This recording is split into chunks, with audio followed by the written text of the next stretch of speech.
Can you tell me the story, a little bit about your earliest fishing memories? Well, my first fishing memory is when my dad took me out down at the old uh, docks down at the Embarcadero where H&M and I think Loma might have been down there at the time. Uh, Went out bonita fishing on a half-day trip. And then from there it proceeded on to my first albacore trip was out of Seaforth.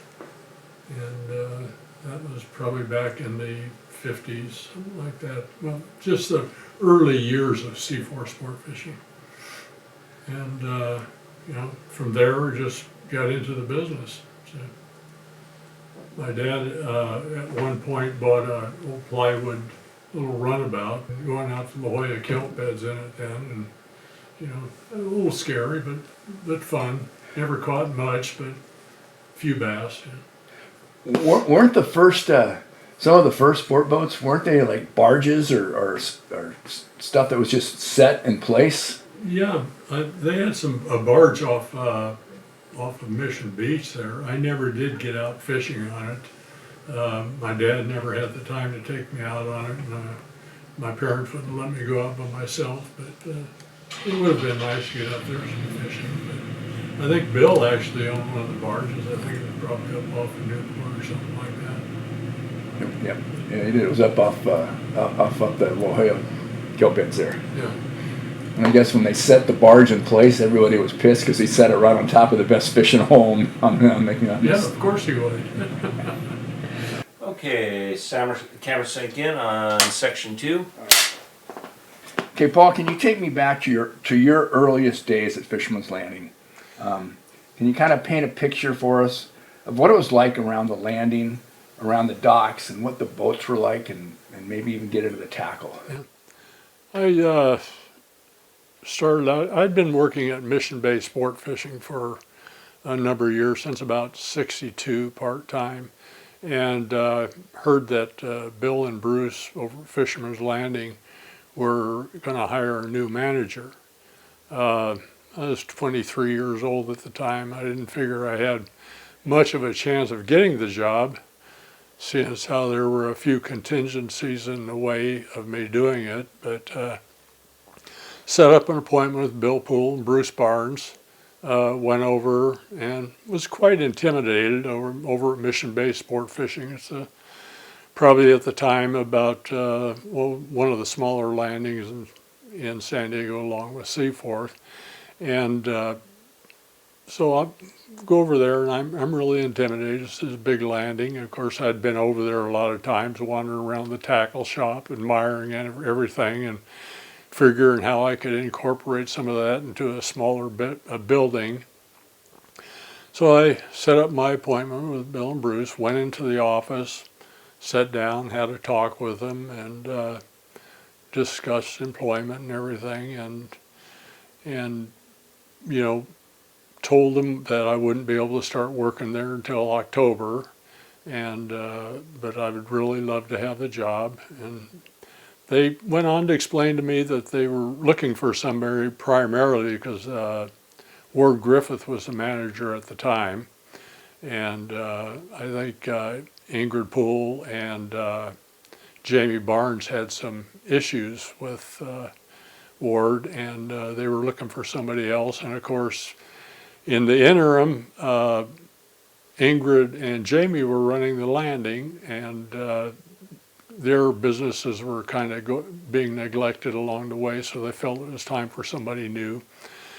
And they called me back about a week later and told me I had the job, and so I started working there in October of, let's see, it was 1967.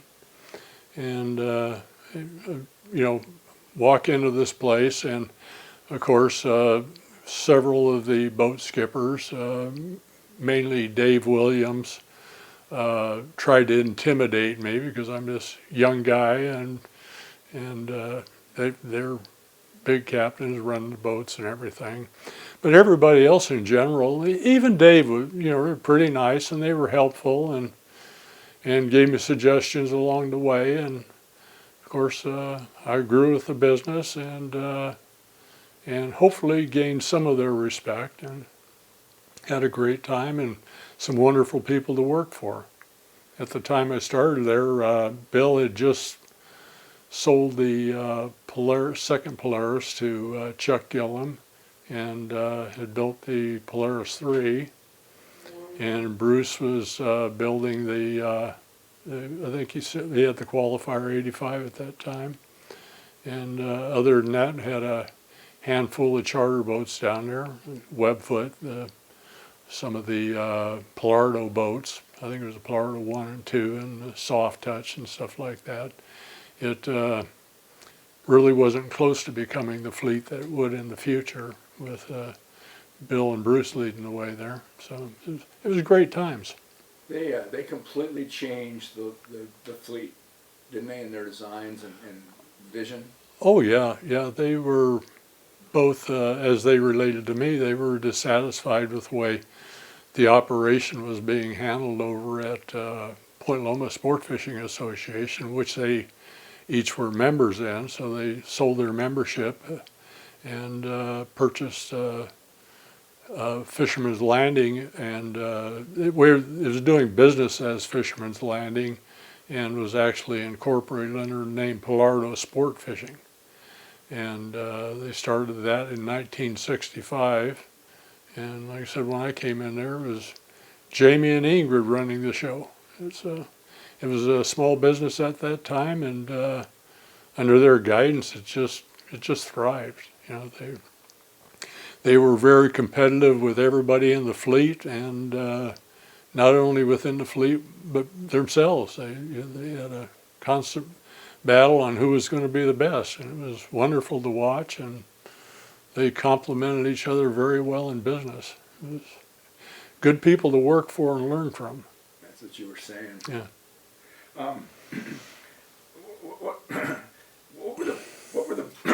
What were the boats like? Were they just narrow, skinny, compared to the boats that hang on.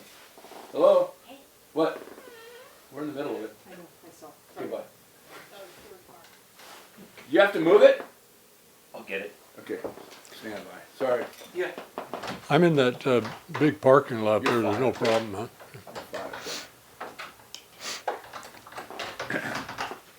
Wives. Explain to her what we're doing. Hey, it happens. Do you need anything? No, everything's fine. Okay. You're doing business at home. Yeah. Yeah.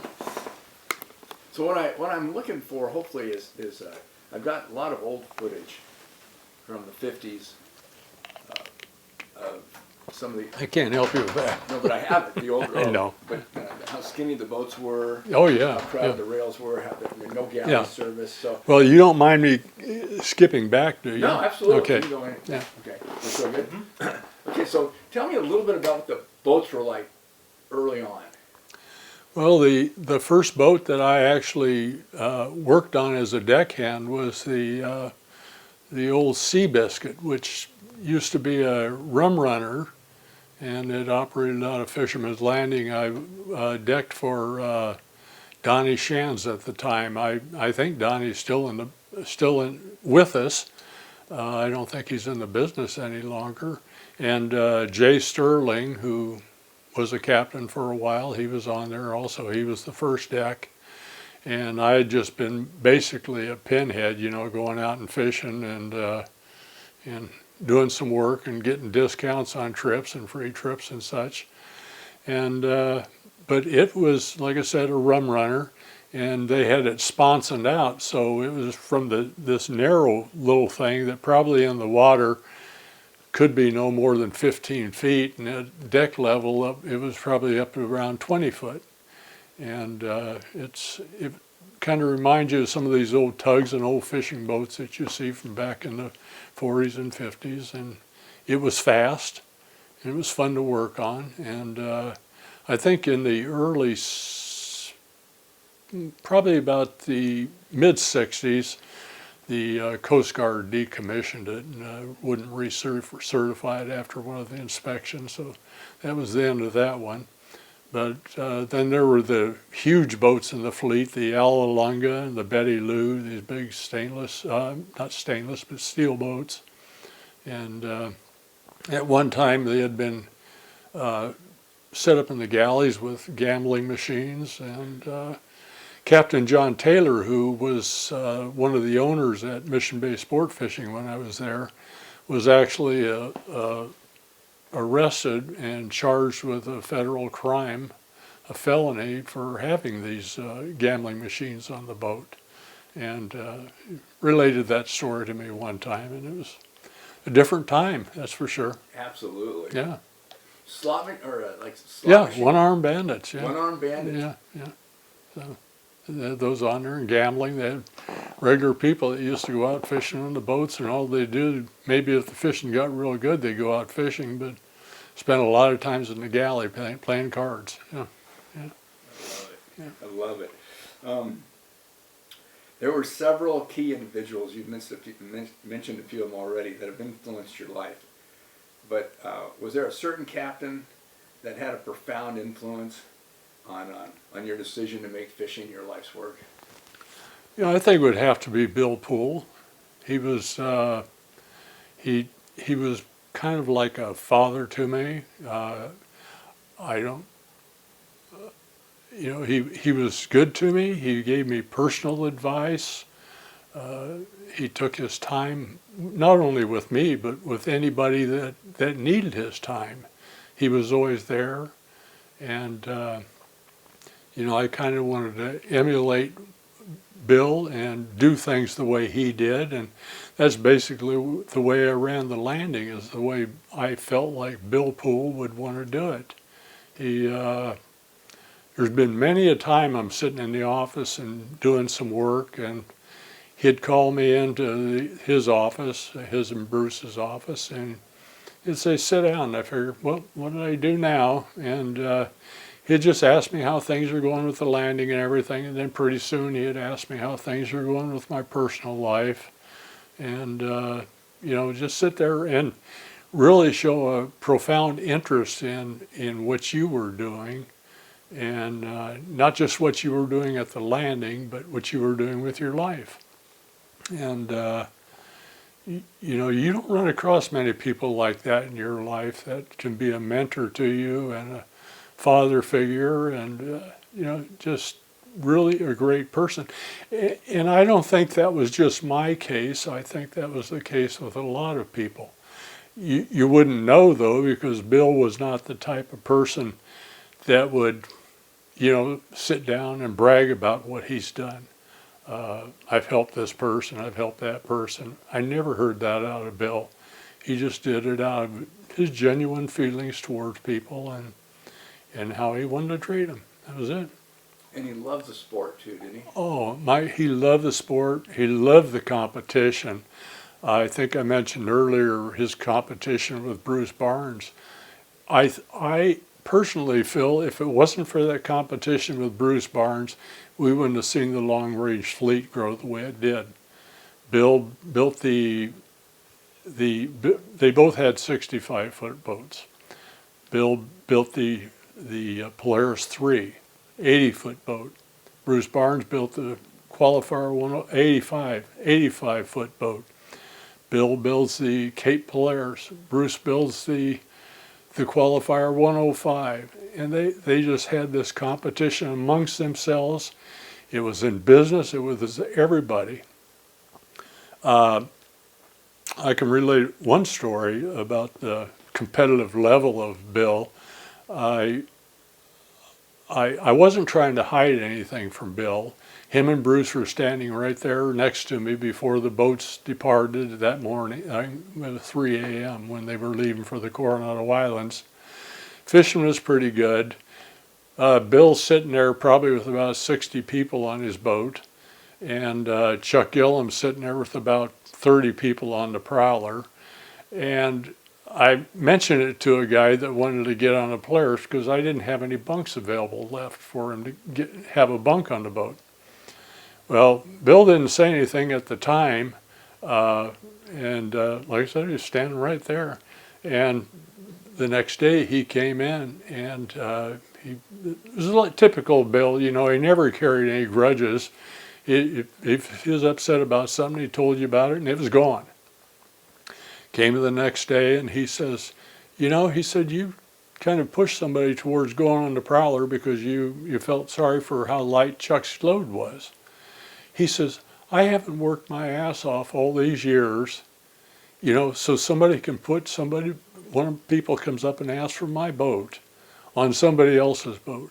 He says, I never want to see that happen again. He says, I don't care how much Chuck Gillen comes up and rags on you about how light his load's at, how you're pushing people towards my boat or Bruce's boat. He says, I never want to have you do that again. Never again. I didn't care how much anybody complained. Nobody got preferential treatment. They were given what was there. If they asked a question, they got the answer. And if they wanted to go on that boat, if he had 75 people, and I'd put them on it. And, yeah, and that's the competitive level that was in the industry at that time. They would go out of their way to help somebody. Dick Gadosh, Bill says, well, Dick Gadosh will help you, but he says he'll only call you after there's scales in the water. You know? And, you know, that's the way the industry was back then. It was just fun. It was, you know, it was a new and exciting day every day. It wasn't the same old run-of-the-mill stuff and kept you on your toes. But the competition is what you think really drove the improvement in the fleet overall. Yeah. Well, what development have you seen since Bill Poole and Bruce Barnes were fighting? You've seen, let's see, it's the Independence, the Intrepid, and you know that's about it. Yeah, and you don't see any major innovations in the fleet going on right now, other than Tim and Randy with their RSW, and you know that's about it. And the RSW, Paul, is refrigerated seawater. Which means what? Well, they circulate the cold water and chill it to just below a freezing point, and keeps the fish just fresh and keeps it that way for about 7 days. They can keep it that way. It allows the fish come in without that brine taste to it, which we're all familiar with if we've done any fishing prior to that. And that has been a huge improvement in the industry. It's allowed a lot of people to take fish home that they'd otherwise want a can, and unable to do that anymore because of legislation and just prohibitive costs involved with it. And Tim Ekstrom and Randy Tresant were the two individuals. Oh yeah, they're the ones that came up with that, and I think there's even half-day boats that have it now. I know the three-quarter, well, they call them all-day boats now, have that RSW, but I think it's starting to evolve to the local boats now. And people like that. They don't like stuffing their fish in the gunny sack anymore. Used to be you dipped a sack in to keep your fish fresh, right? When Oh you guys yeah, weren't looking at the bait tank. yeah. And you know, albacore, when we had albacore, had that unique odor about them anyway. And after they're in the gunny sacks for a while, you know, they came out not quite the quality that we have now, that's for sure.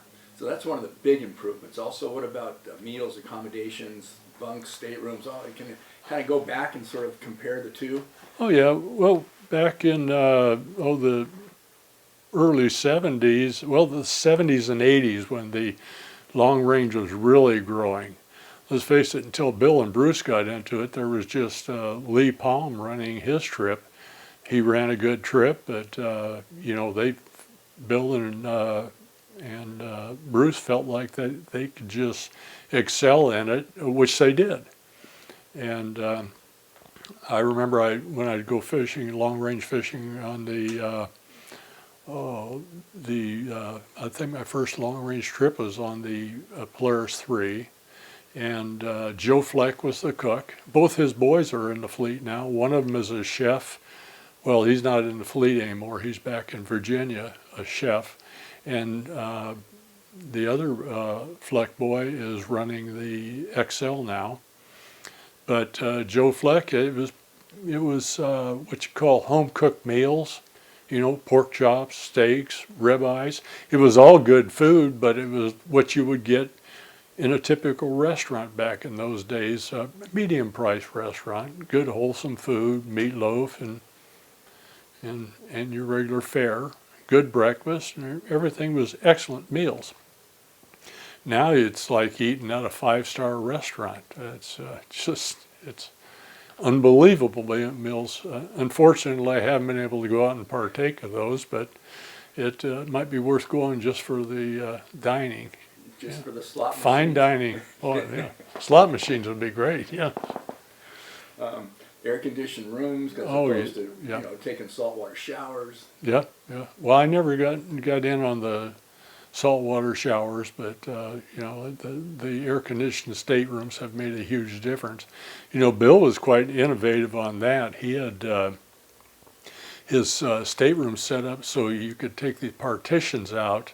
Well, put partitions out. Yeah, take the partitions out and create more bunks in the boat for the daily runs, because back in the early days of long-range fishing, they only ran those in the off season. The rest of the time they'd run the one-day trips to the islands and albacore fishing. And so they'd pop these partitions out and create more bunking so that carry more passengers. So Bill thought everything through. Yeah, nothing left to chance. And every change he'd make, if there was fixes, Oh yeah, innovations. everything was changed. The next boat he had built would be better.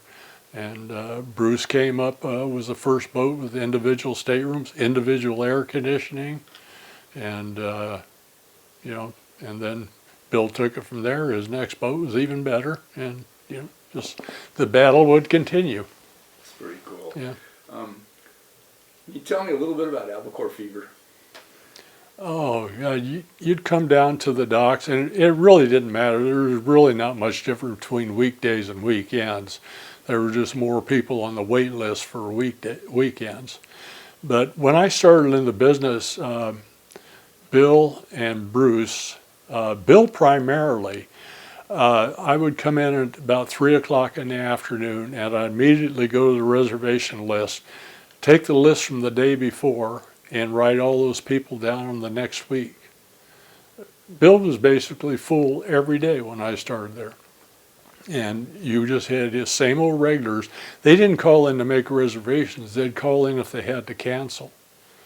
And then you had a list of the people, proverbial people that were constantly on the list, that you would call and make their reservations. They didn't need deposits, nothing. Their name was on the list, they were gold.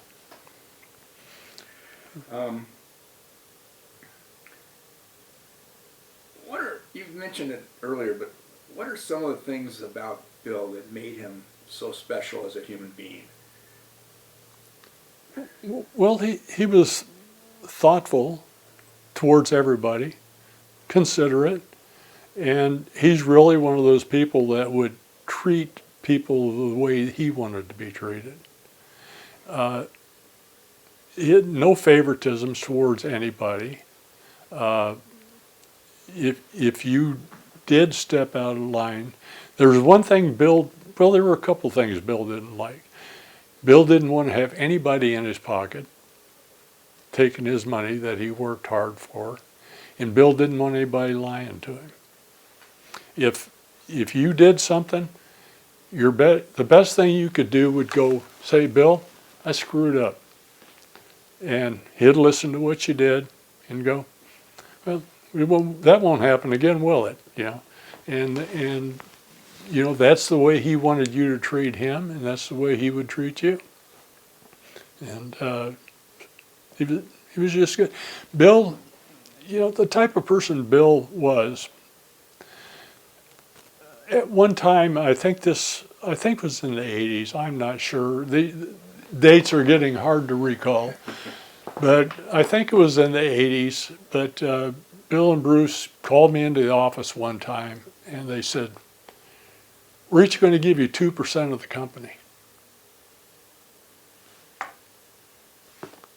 I go, okay. I never had to ask for a raise.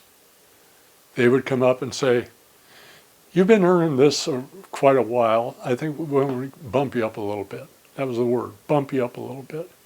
So as I picked that up also, as time went along and I had somebody working for me and I felt like they were doing a great job.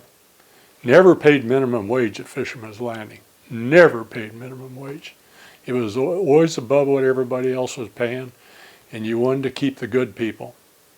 We kept people on winter long, paying them a good wage, and if we felt somebody deserved it, I didn't even have to go ask those guys. All I had to do was give them the raise, and that was fine. And I guarantee you, we had people working for us for decades. We had Jack Mahan working for us. He worked for us about 40 years.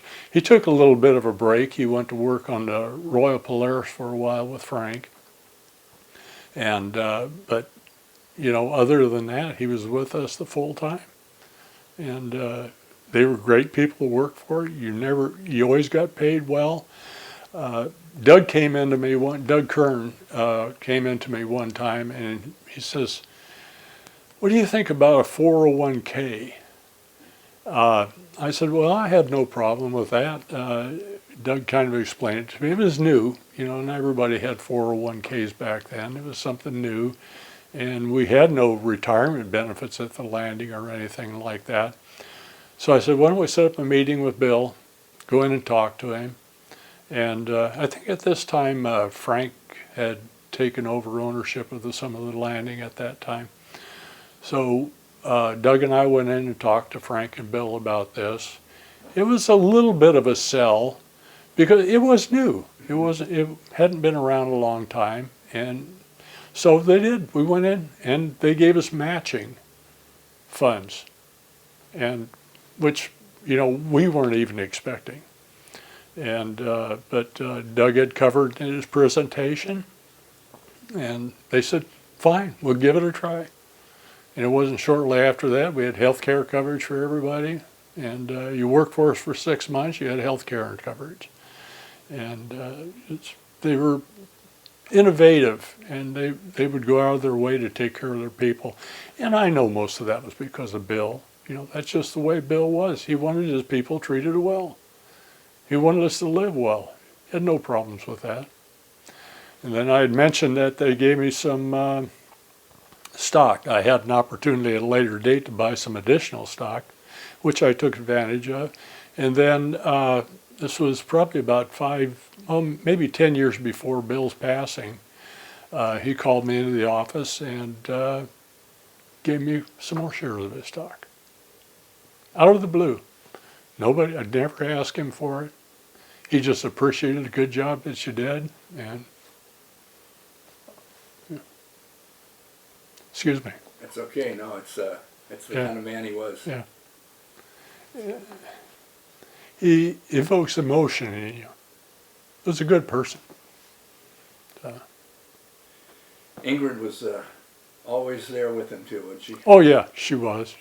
Well, like I said, when I took over managing the landing, her and Jamie were running the place. Yes, she's always there. There's still some file cabinets there that they had set up. One of their ideas was set up this filing system for the charters. Had these triplicate forms. When you book a charter, the office kept 2 of them. The boat got 1 of them, and when we got the deposit in, the boat got the second copy, and we wrote the deposit information, and they had the duplicate copy of it. I think that's still there. Even though the information is in a computer, I think the filing system is still there. I'll check the next time I go down there. But yes, Ingrid has always been there. She used to come in not only when her boat came in, when one of the Polaris boats came in, but when any other long-range boat came in. Ingrid was down there with this Graflex camera, which she taught me how to operate, because when they went on a safari, somebody had to take the pictures, because these pictures had to be taken. So you'd take these big old slides with the Graflex, and then Ingrid would hand them off to somebody in the office, and we'd take them down to a a studio down there that would process them for us, and we'd have them back the next day. And then if the copies were worthwhile, they'd get sent up to Western Outdoor News. And but oh yeah, she had ideas. Bill listened to her ideas, and if Bill liked her ideas, they were implemented. Anything going on the boat, galley, design-wise, that was her bailiwick. Yes, Ingrid was involved in everything. Yeah, they were a great team. Yes, they were. Yes. What do you think Bill would most want to be remembered for? I don't think you can pick out just any one thing. I think overall I feel like that he should be picked out for the way he treated people. You know, he's helped an awful lot of people, a tremendous amount of people, more people than probably I know. And secondly, I think he would like to be known for how he grew the industry. If it wasn't for them, this industry wouldn't be where it is today. He helped form SAC, Sport Fishing Association of California. He was heavy involved in that. He was him and Frank were one of the first people to jump on helping Let's Talk Hookup. You know, they were willing to help. You know, sure, a lot of this stuff helped themselves. Yeah, helping a young man into a boat. Yeah, that helped themselves also. But it also helped that person who would never be able to get into a boat. Frank probably would not have got into the boats when he did. I'm sure at some point he would have. But I think Bill and Bruce at the time made it easier for him. And, you know, and they helped an awful lot. I think he'd like that. But helping people, growing the industry, but in my own heart, I feel like just the way he treated people. Just the human that he was. Yeah. Good soul. When you say that he helped some of the guys, can you explain to us a little bit about how he would help an individual like Frank or you know, Bill Kavanaugh, whoever? How would he help a young deckhand or a young man? They'd help him get financing mainly. That's the only way you can do it. And of course, you know, you got this mentoring going on. You know, some of these guys learned at his feet, like, you know, Steve Loomis, Don Sansom. Don Sansom, Bill got him started in a commercial boat. He got him started in the, before the commercial boat, he got him started in the Searcher, which was a plywood boat, 58-footer, plywood and glass that Martin Donaldson built. I don't know if it was the only one they ever built or not, but they're mostly known for their plank boats. Got Don Sansom started in that. I think Bill was responsible for the financing on that. I'm not sure about any of the financial issues, but if he didn't put up his own money, he definitely helped arrange loans and everything. Yeah, they would do anything they could to help these people. What And about, it's kind of a tradition in the sport fishing, you know, that's being carried on to this day, you know. And who set that standard? You know? So. Okay, before you guys go on, I want to sync this out because we're at half hour each on some of these and we just lost it. Well, this card just You mean got I talk full. Sync out. if you want to. yeah, we do. Let's Okay, this is camera sync in, section 3. all right, Paul. So, Well, while we were sitting here talking together, I kind of remembered a few things. I had mentioned that Bill and Bruce had given me some stock in the company, and I never did mention that at a later date, just to say the type of person that Bill was. He calls me into the office and says, well, you know, we're not going to give you any more stock, but we think you deserve something, so we're going to give you a couple more % of interest in the place. So at the end of the year, just make sure you get that part along with your stock to put on your K1 form. So, you know, that's the type of person Bill was. You know, if you were doing the job for him and you were working hard and you showed a love for the business, he's willing to help anybody. You didn't even have to ask, he was willing to help you. And you don't run into too many people like that. You know, I didn't get into that earlier because I was getting a little choked up. But you know, I really love Bill. He's just been a wonderful person to me, and a great teacher, a great friend. Really, really great friend. And you don't run across too many people like that in life. I have a lot of acquaintances. I have very few friends. And Bill Poole's right at the top of that list.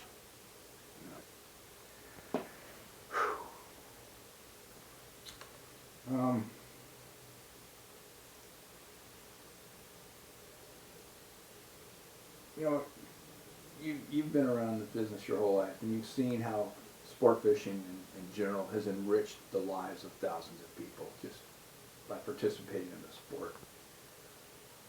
What are a few of the ways that fishing's enriched your life personally? Well, it's given me a good life. You know, I have some back issues, and I haven't been able to go out fishing as much at all. I would love to get out there, but I'm listening to Let's Talk Hookup every week. I've got everybody on my Instagram and Facebook account. I keep up with the industry. I dearly love it. If I was younger, I'd go right back into the business, doing anything I had to do just to do it. There's good people in that business. The majority of them are good people. You meet so few people that you don't like. You can't ask for any better environment. It's given me a comfortable retirement. I'm comfortable with my life. I've met some great people in it. What more can you ask for? It's some of the people I still consider friends, and the other people I hear from occasionally. Steve Loomis is one of the greatest people I've ever met in the business. Don Sansom, Harold Ellis, who used to own the Pronto, which was one of the original boats that was at Fisherman's Landing when I started there. What a wonderful person he was. Jack Mahan worked for us in the office. Just Doug Kern, Rick Maxa, just fantastic people. You don't meet any better quality of people.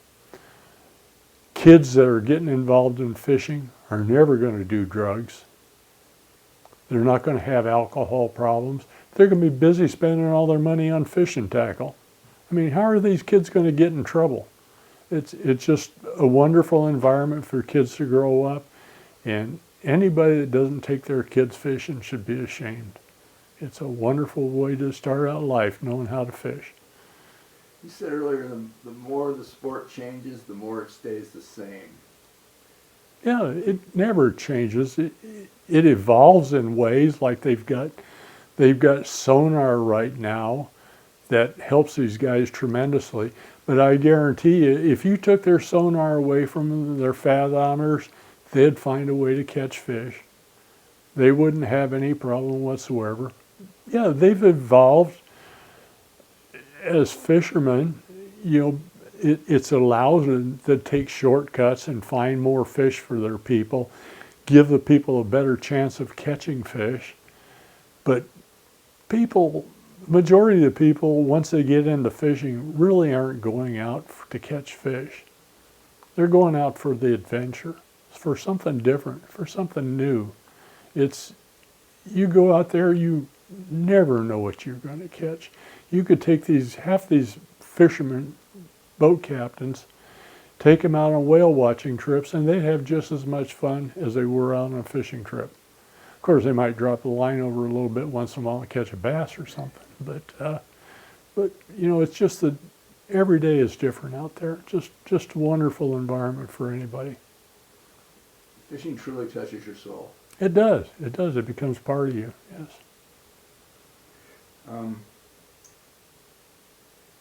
Is there one fishing experience in your life that you'll never forget?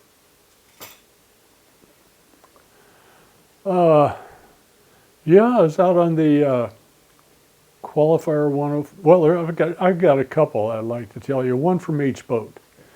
I was on the qualifier 105 fishing with Bruce and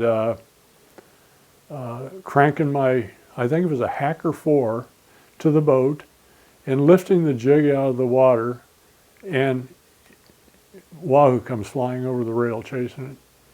Missed my head by about an inch, so would have ruined these good looks. Of course, all these wrinkles might have been covered with scars up by now, but that was one. And then I was out fishing with Bill Poole one time on the Polaris 3. We were down fishing, I think it was Socorro, and I dumped some 20-pound in. There was a guy catching, had a big tuna on at the time, and nobody else was getting bit, so I dumped some light line in, and I hang a fish. It's a good sized fish, you know. Had on this little twitch stick, a little 722 llama glass, I think it was. And I was working on this fish, and Bill comes over to me and he says, "You know you're cutting that off as soon as we catch this other fish or lose it." And I said, "Oh yeah, I know that." He says "Okay." Walked away. That's about it. But those are 2 trips. Another one, I was on a trip with Fenwick had a charter on the qualifier, and we were down fishing Socorro with that, and I remember getting about 100-pound wahoo up the gaff, and Gary Black standing right there, and for some reason the fish came unbuttoned. I know the reason, but we won't go into that. But fish came unbuttoned, and Gary goes, "Oh well, go get another one." 100-pound who? Yeah. And that was when you were using all 2 speeds and Spectra line too, right? Oh yeah, that was with a 4.0 and 60-pound. As was my largest fish I ever caught, which was a little over 100-pound yellowfin tuna. Oh, that's another good story. I catch this. This is on a trip on the qualifier again. I catch this. In fact, I was down there. I'm not sure if Bobby Fletcher was on that trip or not, but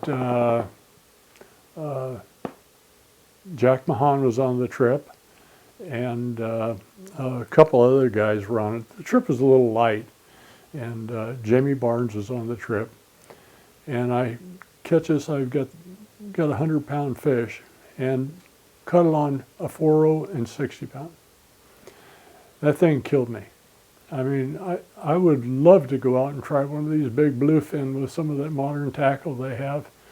It's got to be a little bit easier anyway.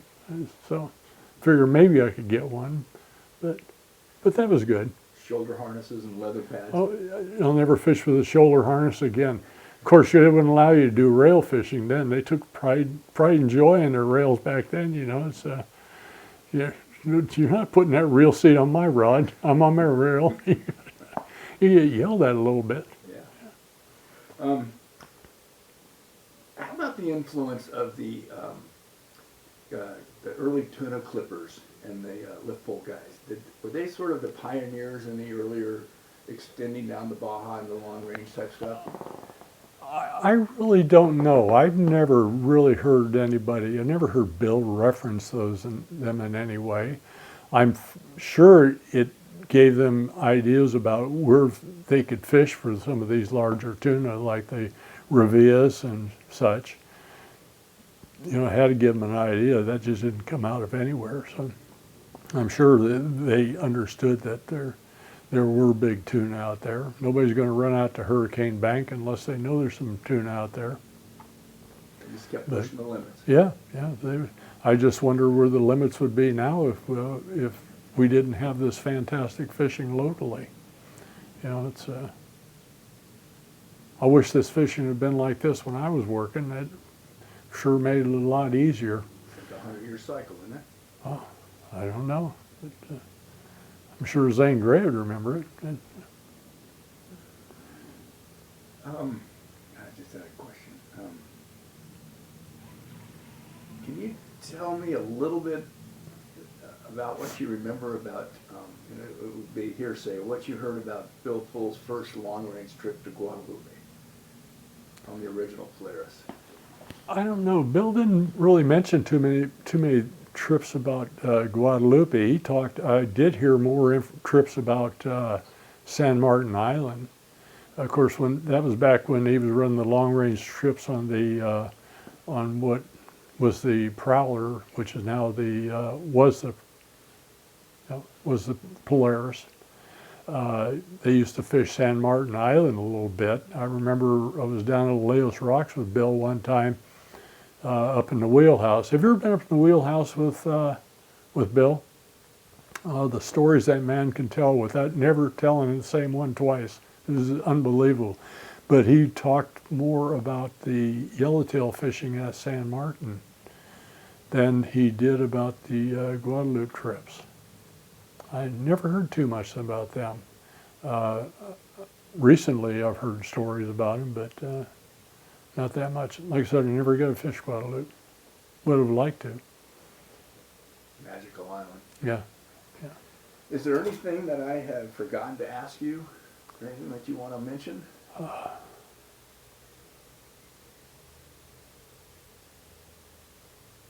No. Most of it's all about just the fantastic memories and everything I have of working for Bill and the fishing trips with Bill, and those are all things that there's a lot of people wish they could have had. Those wheelhouse sit-downs and talking, it'd have how many people could that wheelhouse handle? I don't remember, but you'd sit up there and just listen to these stories. It was just fantastic, and I can't remember most of them now, but I'm sure if Bill was with us, he could remember every single one of them. But those are what I remember. I don't remember the fish that much. I just remember the people. That's what you were saying earlier. That people don't go fishing; they go fishing.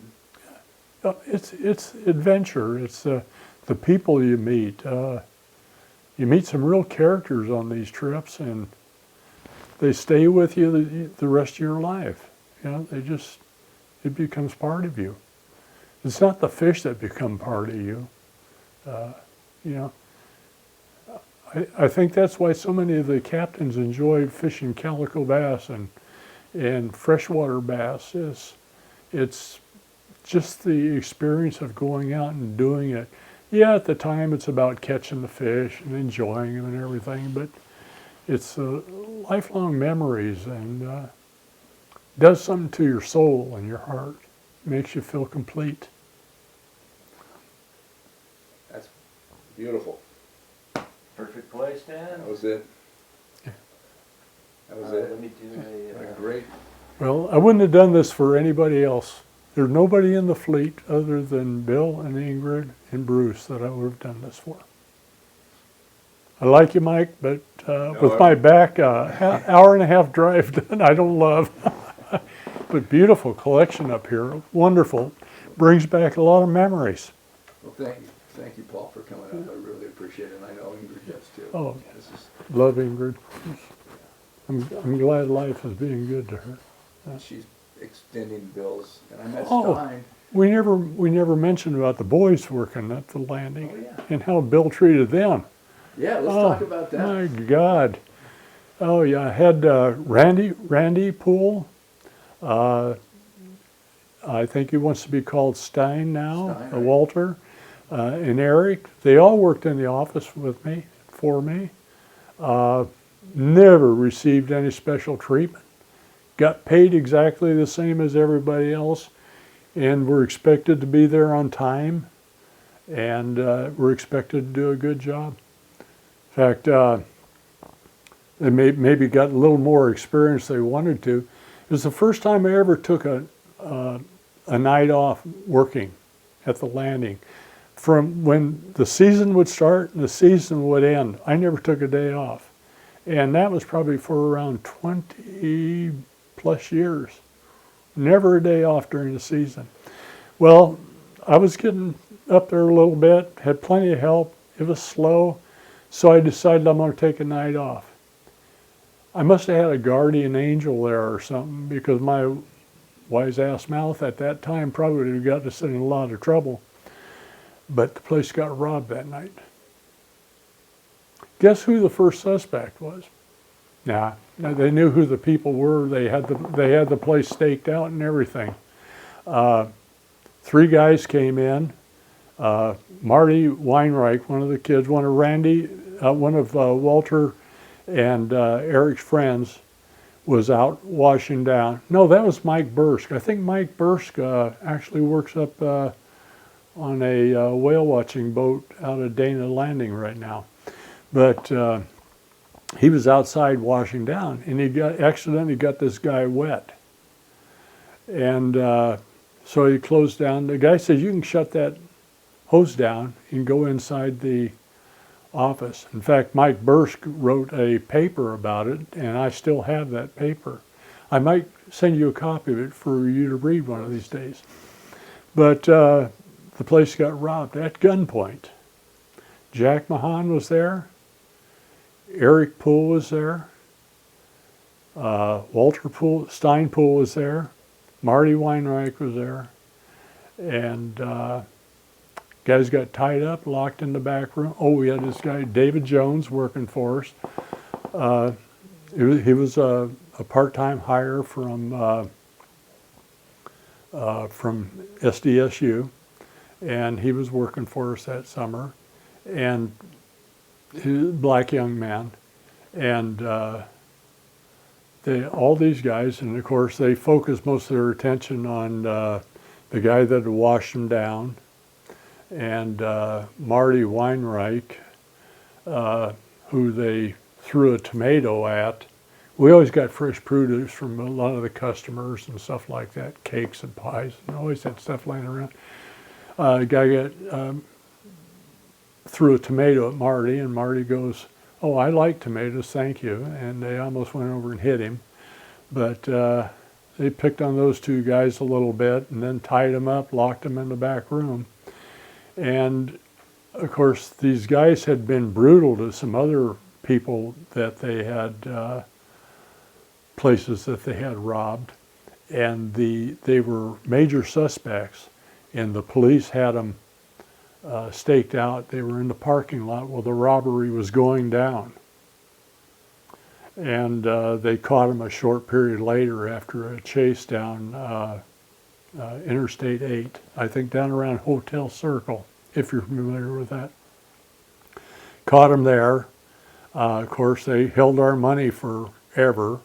We stopped payment on all the checks that we had received and had those reissued, but the cash they held on to for I think almost 2 years. And the guys ended up in prison and everything, but that was a pretty exciting day for Eric and Walter. I'm sure it's something that Walter to this day remembers. Yeah, my day off. Perfect. Okay, we're gonna do a camera sync out, section 3. Thank you, Mike, for bringing back all these fantastic memories. Thank you, Paul, for sharing them with us and speaking so from your heart.